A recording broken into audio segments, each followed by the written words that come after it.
Hey, what's up? Welcome back to another video right here on Free Will Photos. Today, we're going to be looking at the update coming on April 25th to Luminar Neo.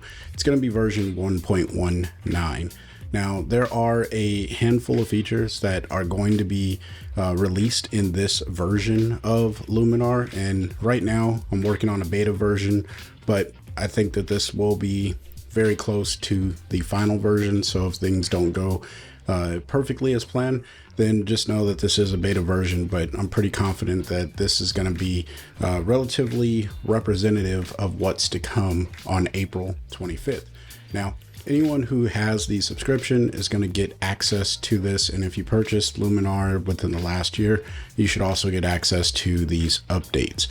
What are the updates? The first one is the Water Enhancer AI, and we're going to look at this, so I'm just going to run through them and then we'll take a look at the filter. So the first one, as far as the new tools go, is the Water Enhancer AI and Twilight Enhancer AI. All right, those are the two new tools.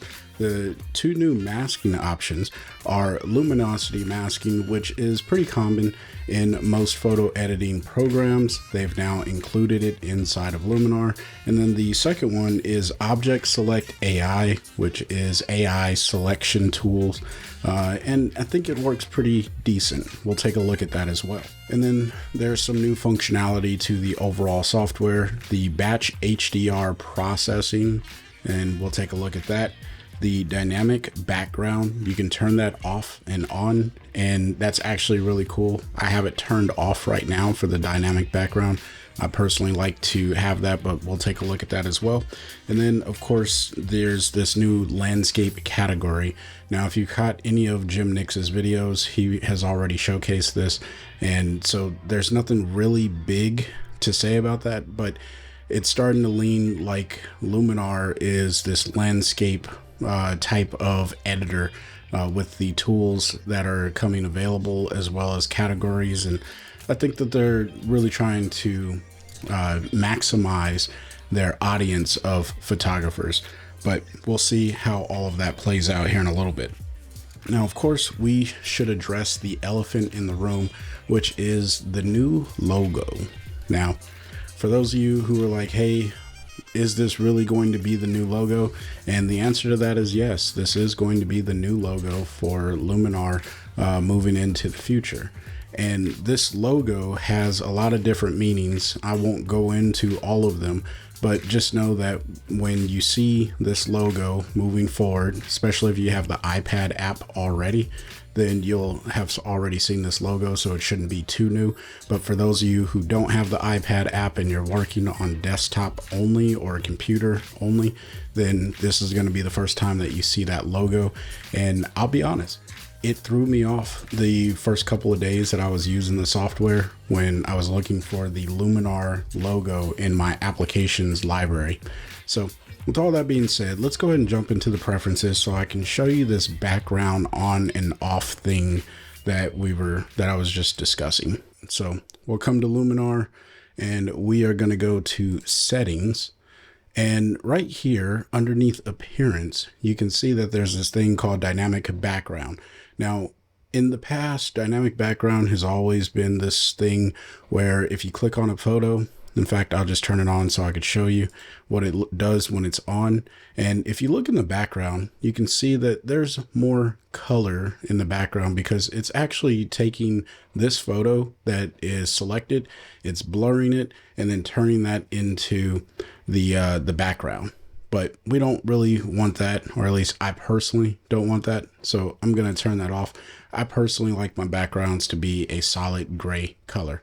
So that's one of those functionality things. Just wanted to cover that really quickly because I don't think that there's much to say about that. Let me know in the comment section below if that's something you're excited for or that you think is really impactful.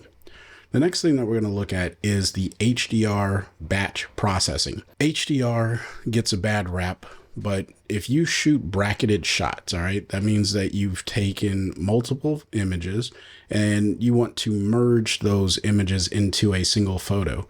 Once upon a time, prior to this update, you would have to in process, or I guess, import each of those images groups, if you will, into the HDR merge. But now you can do a batch process. So what I'm going to do, I have a handful of bracketed shots, as you can see here. Not the greatest, but it'll do for what we're trying to I guess demonstrate. What I'm going to do is grab all of these images. I just selected them, and I'm going to grab, and then I'm just going to drop them into HDR merge. Now, when that happens, you can see that there's two options here, right? You got merge, which I don't think you should push at this point. We actually want to push the batch merge processing, or batch processing. And what this does is it puts all of those images using the metadata in your files. All right. Now, let's say that the metadata is a little off, or maybe you're merging something where you have a 5 bracket exposure, but there was a very long pause in between one of the images. So Luminar didn't quite capture the batch that was supposed to be in correctly.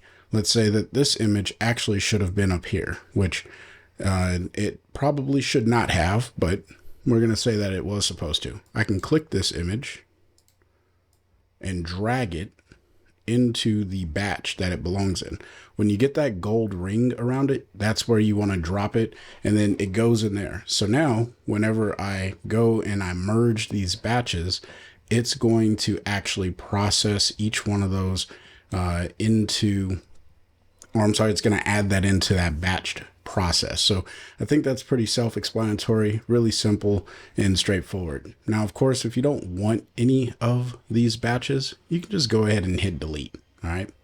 The next thing that, I think is worthwhile of talking is setting up your actual HDR merge settings.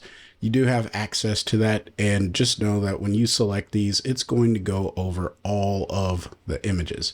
Now, I'm not actually going to do that because it will take a little bit of time, but after that, it puts all of your images, the merged version of the image, it's going to move it into your HDR merge folder, which should be, if I even have any in this library, which I don't think I do.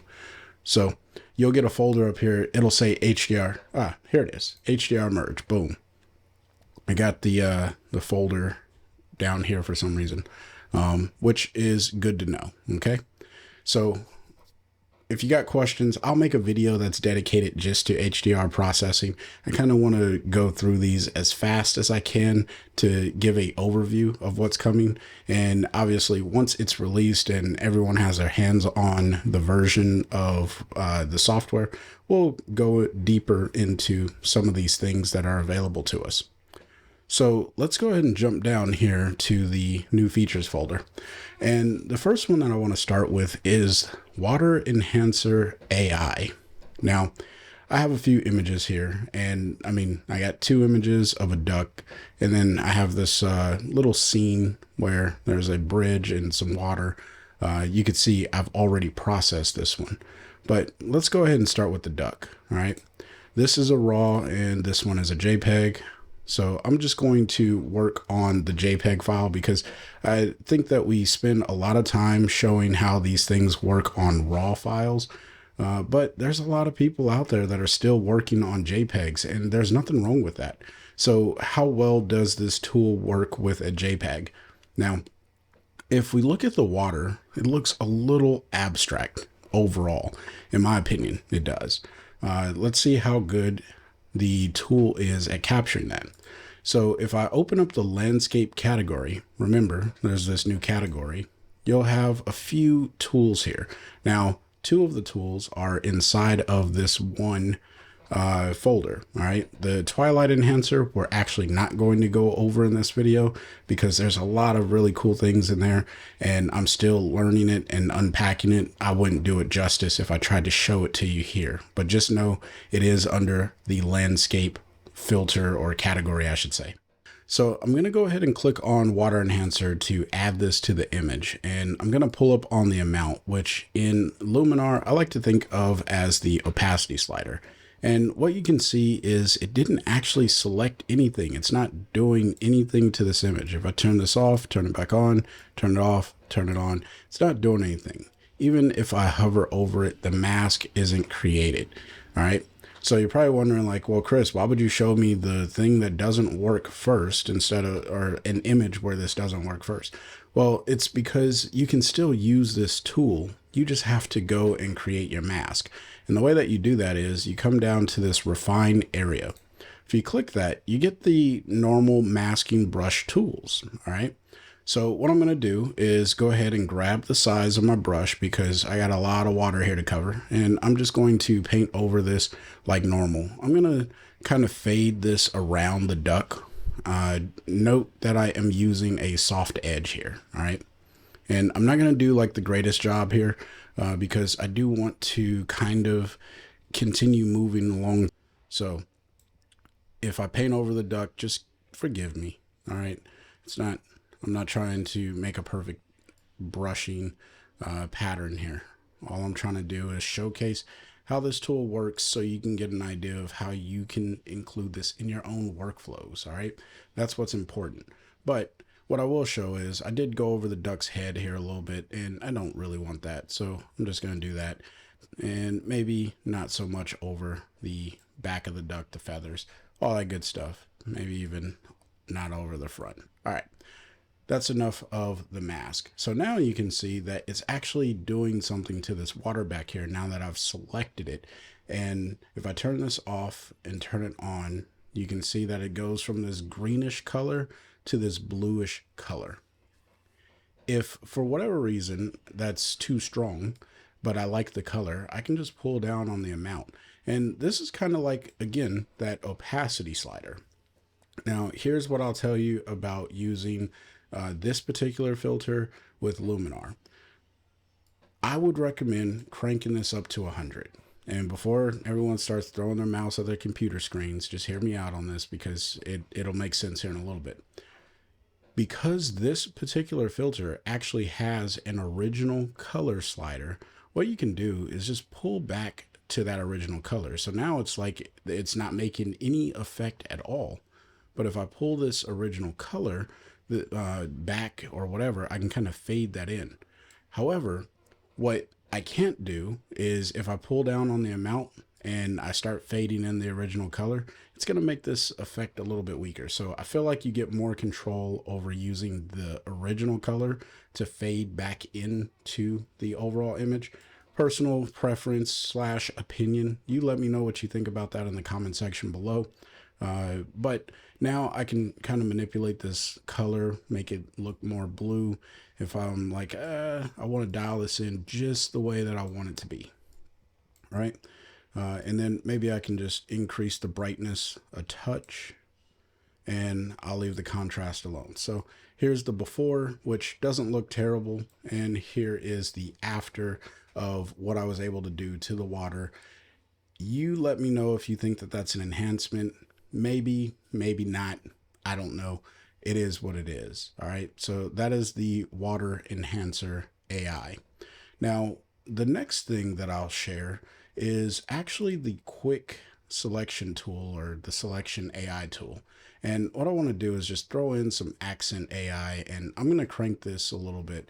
Remember, we're working on a JPEG, so there's already a lot of contrast and information that's kind of just baked into this image. Unlike the raw files.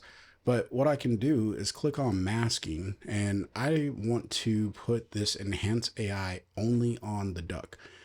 There's a ton of options here that are available: brush, linear, radial, all that good stuff. But I'm going to go with object select AI. When I click that, it's going to think itself through, and it gives me this little crosshair. Now, I need to come over here and select something. So I select the duck, and you can see the overlay of what it's selecting. Is it perfect? Absolutely not. But is it pretty good? Absolutely. And if I need to subtract something, I can come over here and try to subtract this little area. But okay, maybe I got it that time. I'm not quite sure. So what we'll do is we'll come back and we'll click on show. I just want to see. looks like it is impacting the entire background here. So I'm just going to invert that. It's going to select the duck. If you want to clean up this area here, that's where the brush comes in. You can grab the eraser tool and just do normal brushing business. All right. So I won't go like crazy into that select object AI or object select AI. Look, guys, I make some names up for these things, for these tools, but hopefully you're catching everything that I'm putting out about here. But you can see now that when I move accent AI, it's only impacting the duck. It's not going anywhere else on the image, which is exactly what I would want. In this case, it just brings a lot more highlight to the duck. All right. Go ahead and close that down. And now it's time to jump into the other image. So we'll come back to the catalog, and this file, it is actually a raw image. All right. And this is the edited version. This is the one that I was playing around with when I was, kind of just practicing with these tools. I probably over bake this image, and I get that. I'm okay with that. It's not in focus for some reason.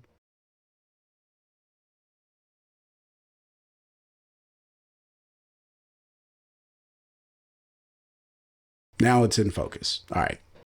So let's take a look at the edits here, because I got a lot of them. As you can see, I got a bunch of them. I started with the water enhancer AI.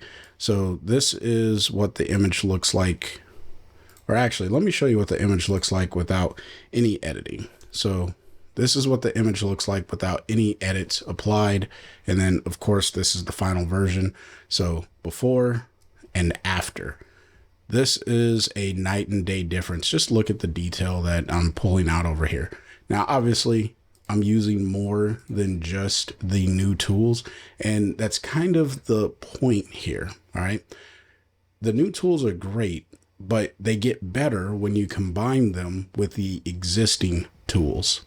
So that's what I really wanted to showcase here. Now, one of the things that I will show you, because we've already gone over the water enhancer, is there's this new masking feature, and it's luminosity masking. So if I click on masking and I click on luminosity for accent AI, or enhance AI, I should say, I had only used the accent AI portion of it. Then we'll be able to see the luminosity mask that I built around this. And now that I think about it, I probably should not have clicked on Luminosity Mask. Let me see if I can go back, and let's just undo that. And let's see if I can do a show. There we go. All right. So when I hit show, you can see that it adds the overlay, and it's not everywhere. I targeted just the midtones of this image to add in that accent AI. But then I took a brush and I came and painted it away from any of the selection that would have been in the water. So it's really only on the ridge line, or whatever you want to call this, and the bridge area here. It's also not in the sky, which there's a ton of chromatic aberration and fringing going on. I wasn't going to deal with trying to replace the sky. The point that I wanted to show you is that luminosity masking is really cool. So let's go ahead and let's remove this one, and we'll re-add it. So let's go tools, and we'll go enhance AI, pull up on the accent AI, and you could see how this is, really just all over the place and could be cool. But we're going to click on luminosity and allow Luminar to think itself through here. So let's give that a little bit of time. Okay, so now it has selected the image, and if I pull on this left slider here, you can see that I'm pulling it away from the shadows. So for those of you who aren't familiar with luminosity masking, everything that's over here on the far left side represents black all the way through your shadows, and then you get to the middle of the slider, that's your midpoint or your middle grays.